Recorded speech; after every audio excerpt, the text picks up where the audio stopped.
there are simple things that you can play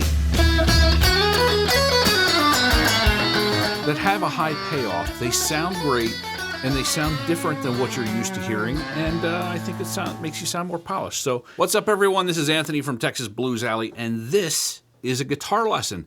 So if you saw this thumbnail and thought to yourself, hey, that looks like a guitar lesson, I'm a guitar player, I'm gonna click on it because I like to learn, then yay, pat yourself on the back. I'm being, a little dramatic here, but in reality, when I make actual educational content, it barely goes anywhere on YouTube. And so I hesitate to make lessons these days, and most of the stuff I just do for my members now. But sometimes an idea is too good to just put into my membership program. And so that's what I'm gonna do today. First of all, I wanna play for you a lick that I heard from Smokin' Joe Kubek from one of his earlier albums. Sounds a little bit like this.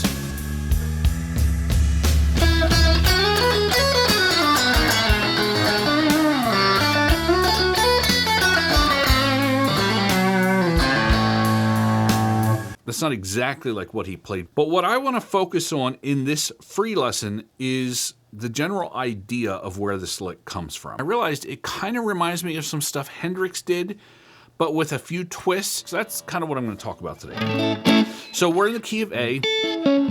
That puts our root fret right here at the 5th fret. That's where box 1 would be. This lick happens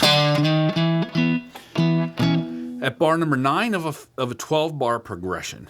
And that is where we hit the 5 chord for the first time. And this last 4 bars of a 12-bar progression are some of my favorites because if you can learn to play stuff that really highlight the chord changes, it makes you sound much more sophisticated than what you might actually be. So the first thing you need to know is this note right here at the 5th fret on the B string.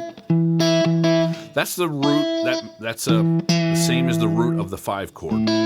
So you can't go wrong starting a lick there when you get to that part of the progression. Let's talk about that little pattern right there.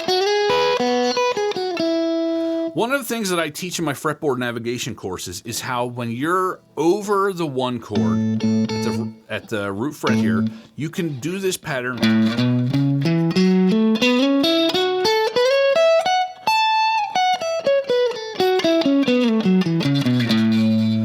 That's over the 1 chord. How does that help us? Well, the 5 chord in the key of A is E. We can find that root down here.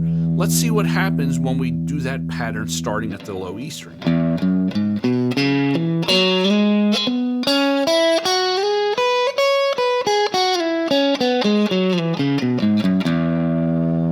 So when we go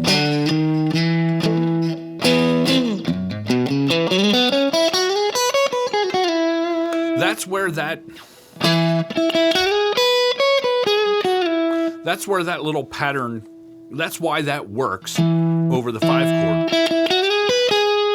But then this part,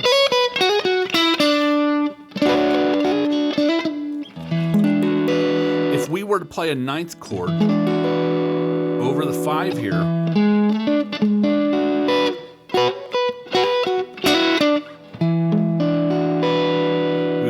with that. And so what we're doing here, we're just kind of walking down over notes that we would embellish along with the 9th chord. But what I want to focus on is I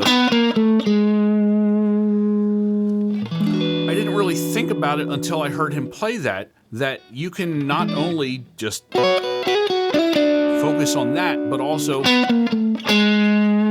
ending the lick there,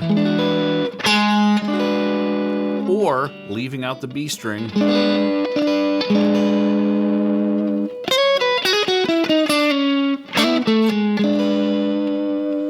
And then if you're really adventurous, you can add in the root back here, and you're playing a 7th chord over the 5 that leaves the root out of the bottom, because this,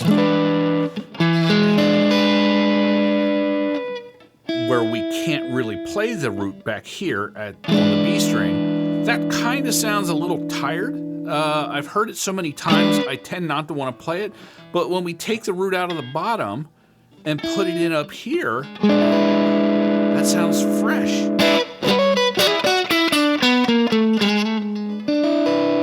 I'm still working on getting that transition down. You can do something similar. I wouldn't suggest playing the exact same thing over the 4 chord. Just move everything down 2 frets.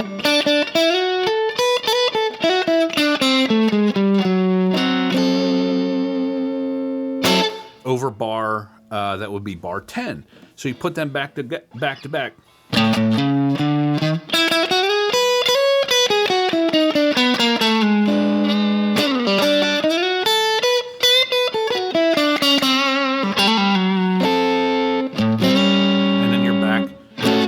In right spot to go back to the 1 chord at bar number 11.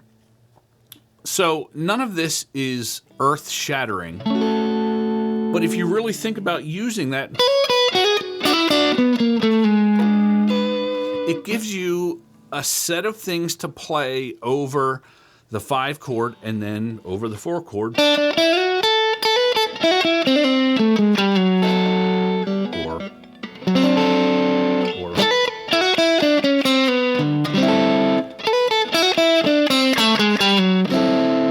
I kind of like the 7th voicing more than the 9th voicing, especially if we're in a song where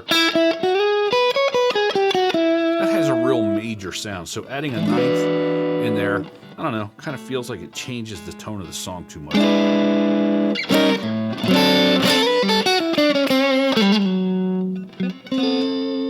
Anyway, I feel like maybe I'm kind of rambling here, but I'm all about learning things that make your playing sound more, they have a high payoff for a relatively low investment in learning and practice. Not because I'm lazy, but because you could learn some stuff that's super complicated and just doesn't sound that musical. And it takes forever to play it.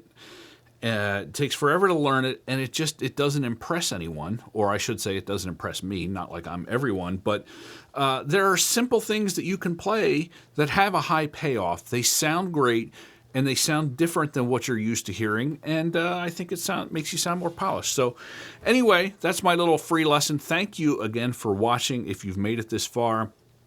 If you like how I teach, if you like what I have done on YouTube for the past 16 years, if you're really serious about learning, you should check out the Locals program at Texas Blues Alley. That's basically my life's work. That's past 16 years of work, over 80 courses. We're coming up on a year of weekly challenges now, and our members get access to all of it. And that is what pays for the studio. That's what pays for everything that I do on YouTube. So check it out if you're so inclined, and thank you so much for watching.